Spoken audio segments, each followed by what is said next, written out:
Hello viewers, welcome back to Abhi's Delight.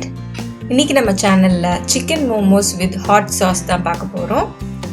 But அதெல்லாம் பார்க்கிறதுக்கு முன்னாடி நீங்க நம்ம சேனலை இன்னும் சப்ஸ்கிரைப் பண்ணலைனா சப்ஸ்கிரைப் பண்ணிக்கோங்க. அப்பதான் நான் போடுற எல்லா ரெசிபீஸையும் நீங்க பார்க்க முடியும்.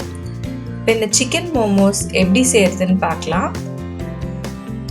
ஃபர்ஸ்ட் மோமோஸ்க்கான சாஸ் ரெடி பண்ணிக்கலாம். 1 கப் தண்ணி விட்டுடுங்க. தண்ணி நல்லா கொதிச்சதும் 3 பெரிய தக்காளி கட் பண்ணி போட்டுருங்க. 6 காஞ்ச மிளகாய் நான் போட்டிருக்கேன். உங்கள் காரத்துக்கு ஏற்ற மாதிரி அதிகமாக கூட ஆட் பண்ணிக்கலாம். இந்த சட்னி நல்லா ஸ்பைஸியாக இருக்கணும். ஸோ இதை நல்லா வேக வச்சுருங்க. வேக வச்சதை எடுத்து கூல் பண்ணி அரைச்சி வச்சுக்கோங்க. இப்போ ஒரு பேன் வச்சுக்கோங்க. இந்த பேனில் 5 டேபிள் ஸ்பூன் அளவுக்கு எண்ணெய் விட்டுருங்க. எண்ணெய் சூடானதும் 5 பூண்டு நல்லா சாப் பண்ணி போட்டு அது லைட் ப்ரௌன் ஆகிற அளவுக்கு ஃப்ரை பண்ணிக்கோங்க. அதில் 2 டீஸ்பூன் அளவுக்கு சோயா சாஸ் விட்டுருங்க. அடுப்பு நல்லா ஸ்லோ பண்ணிவிடுங்க. உடனே இந்த தக்காளி பியூரியை அதில் கொட்டிடுங்க. இந்த சாஸ் நல்ல காரமாக இருக்கணும். இது கூட 1 டீஸ்பூன் அளவுக்கு உப்பு போட்டு லோ ஃப்ளேமில் எண்ணெய் நல்லா பிரிஞ்சு வர வரைக்கும் கொதிக்க விடுங்க. அது கூட வினிகர் 2 டீஸ்பூன் இதையும் போட்டு நல்லா கலக்கிட்டு ஒரு 5 நிமிஷம் கொதிக்க வச்சு இறக்கி வச்சிடுங்க. இப்போ ஸ்டஃபிங் ரெடி பண்ணிடலாம். அதுக்கு சிக்கன் போன்லெஸ் 1/2 கிலோ எடுத்திருக்கேன். இது பிரெஸ்ட் பீஸ். இது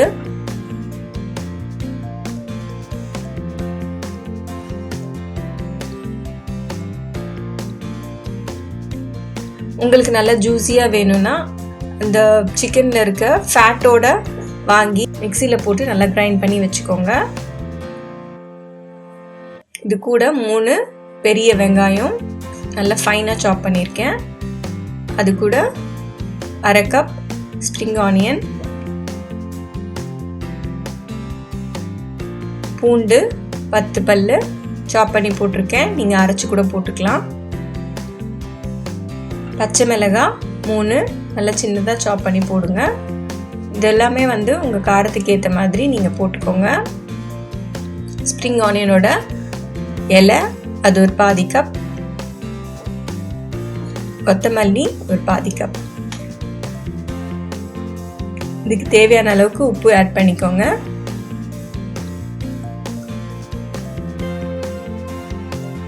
மிளகுத்தூள் 2 டீஸ்பூன் போட்டிருக்கேன். உங்களுக்கு காரம் நல்லா வேணும்னா 3 டீஸ்பூன் கூட ஆட் பண்ணிக்கோங்க.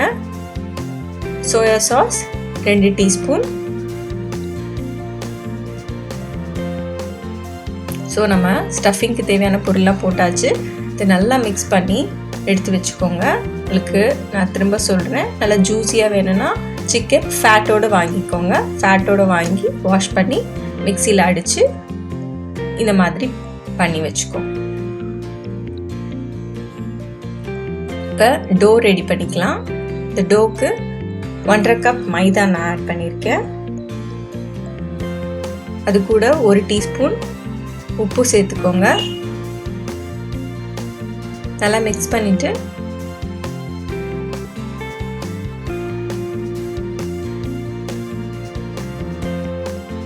தேவையான அளவு தண்ணி விட்டு இது ஒரு டைட் டோவாக பிசைஞ்சு வச்சுக்கோங்க. ரொம்ப சாஃப்டாக இருக்கக்கூடாது. அப்புறம் உங்களுக்கு ஷேப் பண்ணுறதுக்கு வராது. அதனால கொஞ்சம் டைட்டாகவே பிசைஞ்சு வச்சுக்கோங்க. இதில் ஆயில் லைட்டாக தடவி நான் எடுத்து வச்சிடுறேன்.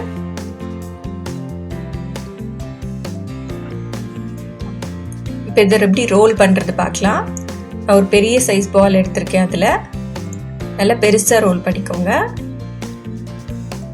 ஏன்னா ஒன்றா சின்ன சின்னதாக பண்ணுறதுக்கு நேரம் எடுக்கும். ஸோ உங்கள் கட்டை எவ்வளோ பெருசு இருக்கோ அதுக்கேற்ற மாதிரி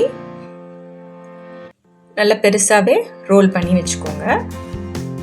இப்போ இந்த மாதிரி ஒரு சின்னதாக ஒரு ரவுண்ட் ஷேப் கிண்ணம் எடுத்து அதில் எத்தனை ரவுண்ட் வருதோ அத்தனை ரவுண்ட் கட் பண்ணிக்கோங்க. ஸோ இந்த மாதிரி பண்ணும்போது ஒரே இதுவில் 3 4 அப்படின்னு வந்துடும். இந்த எக்ஸ்ட்ராஸ் எடுத்துட்டு இந்த ரவுண்ட்ஸ் எல்லாம் தனியாக ஒரு பிளேட்டில் வச்சுருங்க.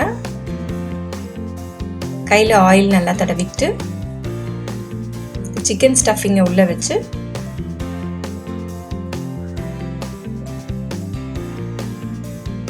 இதை மடித்து ஒரு சைடு இப்படி ஃபோல்ட் பண்ணிக்கிட்டே வாங்க.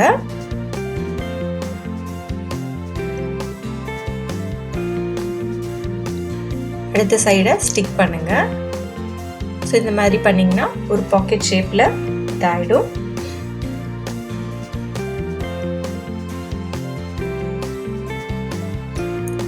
இந்த கார்னர்ஸை நல்லா தின்னாகிற மாதிரி பண்ணிவிடுங்க, இல்லைன்னா அங்கே மாவு கெட்டியாக இருக்க மாதிரி இருக்கும்.